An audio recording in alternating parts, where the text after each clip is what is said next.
आबना Hormuz से गुज़रना है तो टैक्स तो देना पड़ेगा, और अब ये टैक्स ईरान और अम्मान मिलकर लेंगे। क्या ईरान और अम्मान ख़लीजी ममालिक की तेल की तिजारत पर कब्ज़ा करने वाले हैं, और ये दोनों ममालिक मिलकर टैक्स कैसे वसूल करेंगे? इस सारी सूरत के बारे में अज़हर अली ख़ान से बात करते हैं। अज़हर भाई, कुछ बातें हो रही हैं, कुछ मुलाकातें हो रही हैं, कुछ मामला तय पा रहे हैं अम्मान और ईरान के दरमियान कि भाई अब जो आबना हुर्मुज़ से जहाज़ गुजरेंगे उनसे क्या मिलकर टैक्स लिया जाएगा, और क्या ख़लीजी ममालिक की जो तेल की तिजारत है मुकम्मल तौर पर ईरान और ओमान के कंट्रोल में नहीं आ जाएगी? ऐसा ही है आदिल भाई। असल में हो ये रहा है कि अमेरिका ने ये तासुर देने की कोशिश की कि अब जो आप स्ट्रेट ऑफ हॉर्मुज़ से गुजरेंगे तो उसकी कोई आपको पैसे नहीं देने पड़ेंगे और अब ये पहले जैसा हो जाएगा सब कुछ। लेकिन ईरान बार बार ये पैगाम दे रहा था कि अब पहले जैसा कुछ नहीं होगा, अब हमने जिस चीज़ को प्रैक्टिस कर लिया है और जिसको हम एक तरह से अमल दरामद जिसका नफाज कर चुके हैं, अब ये वापस नहीं होगा।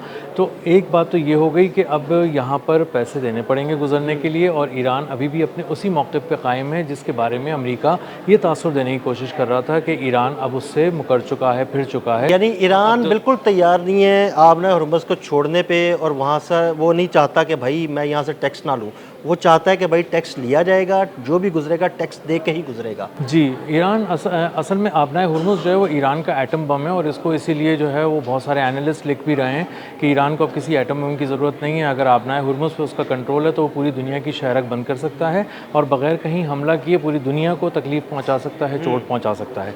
दूसरी बात यह है कि जो ओमान है उसको ईरान मुसलसल अपने साथ रखे हुए है, और ओमान ने भी उसका बहुत मुश्किल हालात में साथ दिया है एक ऐसे वक्त में जब अमेरिका ने ओमान से कहा था कि तुम अमेरिका या ईरान में से किसी एक का इंतखाब कर लो। तो ओमान ने खामोशी इख्तियार की थी और सारा वज़न ईरान के पलड़े में डाल दिया था। तो अब मामला ये है कि ईरान और ओमान बिल्कुल एक जैसे हैं और एक ही तरह मिलकर जो है वो एक्ट कर रहे हैं, और इसीलिए ईरान जो है वो ओमान को बिल्कुल भूला नहीं है। अब जबकि सारे मामला तय पा रहे हैं और MOU काफ़ी आगे हद तक बढ़ चुका है और एडवांस टॉक्स हो रही हैं, तो उन एडवांस टॉक्स के अंदर ईरान जाके बात ये कर रहा है कि अब कुछ पानी ऐसा है जो ओमान का पानी है और कुछ पानी ऐसा है जो ईरान का पानी है, और इन दोनों के लिए अब हम मिलकर काम करेंगे। अब आप उसको टोल टैक्स कह लें, उसको एनवायरनमेंट टैक्स कह लें, कुछ भी कह लें, लेकिन ये पैसे अब देने पड़ेंगे और ये ओमान और ईरान मिलकर वसूल करेंगे और उनके मुश्तरका ख़जाने में जाएंगे। अच्छा अज़हर भाई, इसका कोई मैकेनिज़्म तय हुआ है दोनों ममालिक के दरमियान कि भाई अगर टैक्स वसूल करना है तो वो कैसे करना है, किस करेंसी में आएगा, कौन लेगा और कैसे किसी दूसरे के अकाउंट में ट्रांसफ़र होगा? कुछ ऐसी बातें भी सामने आई हैं?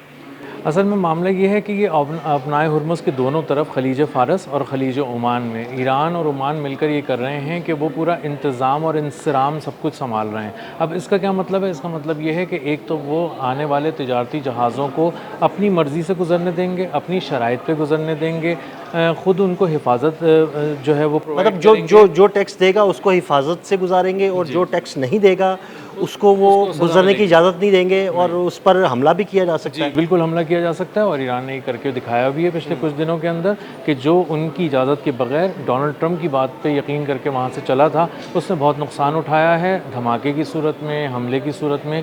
और अब शिपिंग कंपनीज़ को बहुत अच्छी तरह ये बात पता चल चुकी है पिछले 3-4 महीने के अंदर कि अगर आपको खलीज फ़ारस की तरफ जाना है खलीज ओमान से, तो भी आपको ईरान से बात करनी पड़ेगी, या उस तरफ से खलीज ओमान आना है तो भी आने वाले और जाने वाले दोनों जो जहाज़ हैं वो टैक्स दे के ही गुजरेंगे। बिल्कुल टैक्स दे के गुजरेंगे और वो पेमेंट करेंगे, और एक जॉइंट मैकेनिज़्म के तहत इसको वसूल किया जाएगा। और न सिर्फ ये एक मामला ऐसा है कि जिसमें हिफाजत की जाएगी, बल्कि उन पानियों को साफ़ रखा जाएगा, आलूदगी से बचाया जाएगा, इन्वायरमेंट के जितने भी स्टैंडर्ड्स और प्रोटोकॉल्स हैं उनको फॉलो किया जाएगा। और इसीलिए इंतज़ाम और इंसराम ये सारी चीज़ इसी को कहा जा रहा है, और ये कहा जा रहा है कि जो इन्वायरमेंट टैक्स है ये देना पड़ेगा। आप इसको टोल टैक्स भी समझ सकते हैं, लेकिन ये बात तय हो चुकी है कि ईरान जो है वो ओमान के साथ मिलकर ये टैक्स लेने वाला है।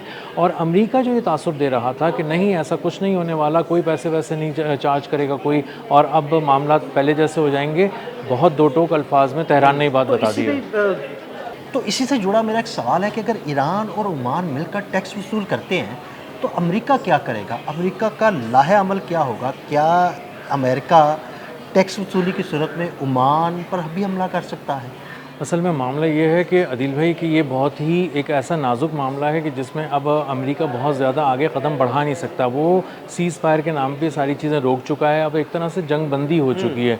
अब इस जंग बंदी को जो भी तोड़ेगा वो फंस जाएगा और अमेरिका असल में इसको तोड़ने जाएगा अगर जाएगा, और अमेरिका के पास बहुत ज़्यादा मार्जिन नहीं है। अच्छा, अगर आप ईरान और ओमान का ये जो एक जॉइंट कोलैबोरेशन और ये सारे मामला हैं इसको तोड़ने की कोशिश करेंगे तो आपको फिर सब्स्टिट्यूट देना पड़ेगा वहाँ पे। अगर अमेरिका ये कहता है कि भाई वो आप किसी तरह से रुक जाएं और आप उनकी बात ना मानें ईरान की या ओमान की, तो फिर उसको एक सब्स्टिट्यूट देना पड़ेगा, एक मुतबादिल के तौर पे ख़ुद सामने आना पड़ेगा और वही एक मामला करना पड़ेगा कि तमाम तजारती जहाज़ों को अपनी हिफाजत में लेके और आपना हुर्मुज़ पार कराना होगा, जो एक बार फिर कोई चौथी पाँचवीं अटैम्प्ट है ये अमेरिका की जिसमें वो नाकाम हो चुका है। उसने हर तरह से अपनी बहरिया को आजमा के देख लिया है, उसको फ़िज़ाइया की मदद भी दे दी है, लेकिन वो कामयाब नहीं हो पाया है। और आपना हुर्मुज़ पे जो ईरान की गिरफ्त है वो बहुत ही मजबूत है। तो आने वाले दिनों में अब अंदाज़ा ये होता है कि ईरान और ओमान, पूरी दुनिया इस बात को समझ रही है कि अब उनके साथ बात करनी पड़ेगी और वो जो कहते हैं उनके साथ नॉमिनल सी एक फ़ी तय करके और वहाँ से गुजरना पड़ेगा। लेकिन ये नहीं हो सकता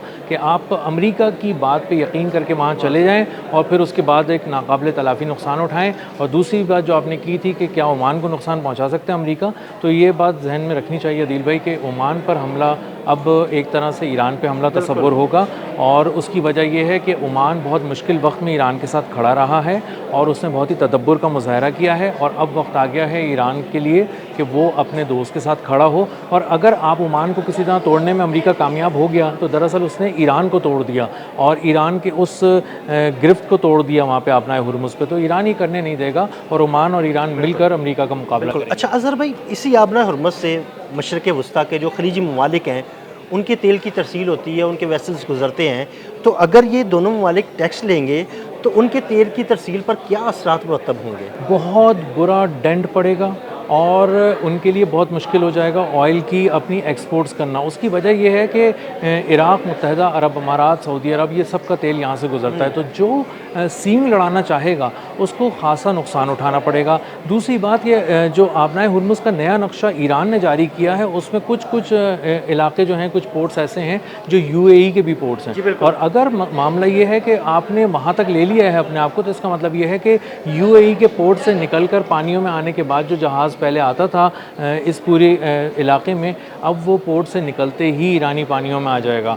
और इसका मामला ये है, इसका मतलब ये है कि आप अब जैसे ही पोर्ट छोड़ेंगे मुत्तहिदा अरब अमारात का कोई भी तेल बरदार जहाज़, वो फ़ौरन ईरान के पानियों में होगा और उसके लिए उसको ज़्यादा टैक्स देना पड़ेगा। बगैर इजाज़त लिए, बगैर टैक्स दिए अब वो पोर्ट भी छोड़ना मुमकिन नहीं होगा उनके लिए। बिल्कुल मुमकिन नहीं होगा। पोर्ट से आप बाहर निकलते ईरानी पानी शुरू हो जाएगा, उसकी हदूद शुरू हो जाएंगी, टेरिटोरियल वाटर शुरू हो जाएंगी। और अगर आप दूसरी तरफ से आते हैं तो फौरी तौर पे आप ओमान के पानियों में आ जाएंगे, तो आप ना अपने घर पहुंच सकते हैं, ना घर से निकलकर कहीं जाकर एक्सपोर्ट कर सकते हैं।